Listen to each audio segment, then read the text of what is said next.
കാലിക്കറ്റ് സർവകലാശാലയിൽ UDSF സഖ്യം പൊളിയുന്നു. MSFും KSUവും ഒറ്റയ്ക്ക് മത്സരിക്കും. മുഴുവൻ പോസ്റ്റിലും ഇരു പാർട്ടികളും നോമിനേഷൻ നൽകി. നോമിനേഷൻ പിൻവലിക്കാനുള്ള തീയതി അവസാനിച്ചിട്ടും ഇരു സംഘടനകളും സ്ഥാനാർത്ഥികളെ പിൻവലിച്ചിട്ടില്ല. കാലങ്ങളായി KSUവിന് ലഭിക്കുന്ന ചെയർമാൻ സ്ഥാനാർത്ഥിത്വം ഇത്തവണ വേണമെന്ന് MSF ആവശ്യപ്പെട്ടതോടെയാണ് തർക്കം ആരംഭിച്ചത്. KPCC പ്രസിഡന്റിന്റെയും പ്രതിപക്ഷ നേതാവിന്റെയും മധ്യസ്ഥതയിലുണ്ടായ ധാരണ KSU പാലിച്ചില്ലെന്ന് MSF ആരോപിച്ചു. സലാം മുഹമ്മദ് വിവരങ്ങൾ നൽകും.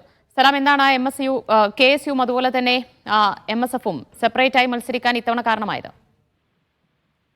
ദിവ്യ, ചെയർമാൻ സ്ഥാനത്തെ ചൊല്ലിയുള്ള ഒരു തർക്കമാണ് ഈ രീതിയിലൊരു ഭിന്നതയ്ക്ക് കാരണമായി പറയുന്നത്. MSF KSUവും സഖ്യമായി UDSF സഖ്യമായിട്ടാണ് കഴിഞ്ഞ കാലങ്ങളിൽ സർവകലാശാല തെരഞ്ഞെടുപ്പിനെ നേരിട്ടിരുന്നത്. എന്നാൽ കഴിഞ്ഞ വർഷം 7 വർഷത്തിന് ശേഷം യൂണിയൻ പിടിക്കാനും ഈ സഖ്യത്തിനായിരുന്നു. എന്നാൽ ഇത്തവണ ചെയർമാൻ സ്ഥാനം വേണമെന്നുള്ളൊരു ആവശ്യം MSF മുന്നോട്ട് വെച്ചിട്ടുണ്ട്.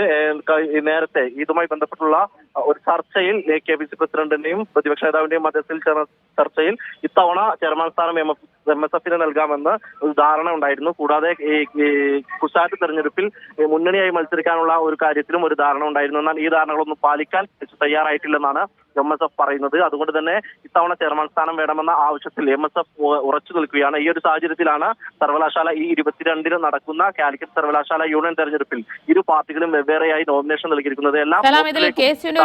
എന്താണ് ഇത് കേസ് പറയുന്നത് കാലങ്ങളായി തങ്ങളാണ് ഈ ചെയർമാൻ സ്ഥാനം കൈകാര്യം ചെയ്യുന്നത്. ചെയർമാൻ സ്ഥാനത്തേക്ക് KSU സ്ഥാനാർത്ഥിയെ മുന്നണിയായി വിജയിപ്പിക്കാറാണ് പതിവ്. അതുകൊണ്ട് തന്നെ ഇത്തവണയും ചെയർമാൻ സ്ഥാനം തങ്ങൾക്ക് വേണമെന്ന ഒരു ആവശ്യവും അല്ലെങ്കിൽ ആ ഒരു നിലപാടിൽ നിന്നും KSU പിന്മാറാൻ ഇതുവരെ തയ്യാറായിട്ടില്ല. അങ്ങനെ ഒരു ധാരണയുണ്ടായത് സംബന്ധിച്ച് KSU സമ്മതിക്കുന്നുണ്ടോ?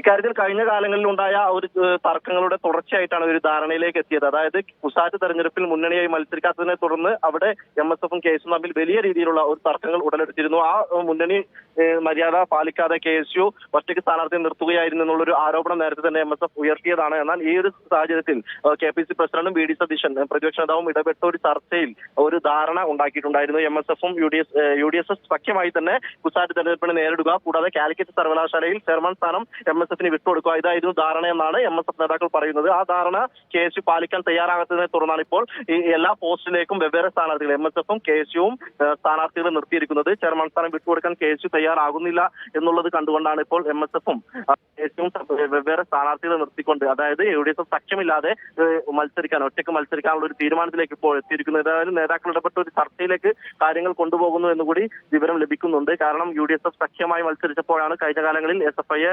പരാജയപ്പെടുത്തിയൊരു യൂണിയൻ തിരിച്ചുപിടിക്കുന്നതിലേക്ക് ഈ കാര്യങ്ങളൊക്കെ തന്നെ എത്തിയത്. ആ ഒരു രീതിയിൽ സഖ്യം തകരുകയാണെങ്കിൽ ഒരുപക്ഷെ വരുന്ന തെരഞ്ഞെടുപ്പുകളടക്കം ഇത് ബാധിക്കാനുള്ള ഒരു സാഹചര്യമുണ്ട്. ഈ അനൈക്യം ഉണ്ടായാൽ ഒരുപക്ഷെ വരുന്ന തദ്ദേശ സ്വയംഭരണ തെരഞ്ഞെടുപ്പിലായാലും നിയമസഭാ തെരഞ്ഞെടുപ്പിലായാലും ഇത് ബാധിക്കാനുള്ള ഒരു ഇടയുണ്ട്. അതുകൊണ്ട് തന്നെ എത്രയും പെട്ടെന്ന് നേതാക്കളുടെ ഇതിനൊരു പരിഹാരം പക്ഷേ വിപ്പ് നൽകുന്നതിലേക്ക് കാര്യങ്ങൾ എത്തും. അവസാന ഘട്ടത്തിൽ ഒരു വിപ്പ് നൽകിക്കൊണ്ട് ഒരു UDSF സഖ്യമായി തന്നെ മത്സരിക്കാനുള്ള ഒരു സാധ്യതയിലേക്ക് കാര്യങ്ങൾ എത്തിക്കാനുള്ള ഒരു ശ്രമം ഇപ്പോൾ ഉന്നത നേതാക്കൾ ഇടപെട്ട് നടക്കുന്നുണ്ട് എന്നുള്ളതാണ് നമുക്ക് ലഭിക്കുന്ന വിവരം. ഏതായാലും MSF ഉയർത്തുന്ന ഒരു ആവശ്യം എന്ന് പറയുന്നത് ഈ ചെയർമാൻ സ്ഥാനം വേണമെന്നുള്ളതാണ്. കാലങ്ങളായി MSFനാണ് കൂടുതൽ UUC ഈ സാധാരണ യൂണിവേഴ്സിറ്റി ലഭിക്കാറുള്ളത്. അതുകൊണ്ട് തന്നെ ചെയർമാൻ സ്ഥാനം പ്രശ്നപരിഹാരത്തിന് നേതാക്കൾ ശ്രമിക്കുന്നുണ്ട് എന്ന് തന്നെയാണ് വിവരം. സലാം മുഹമ്മദാണ് വിശദാംശങ്ങൾ നൽകിയത്.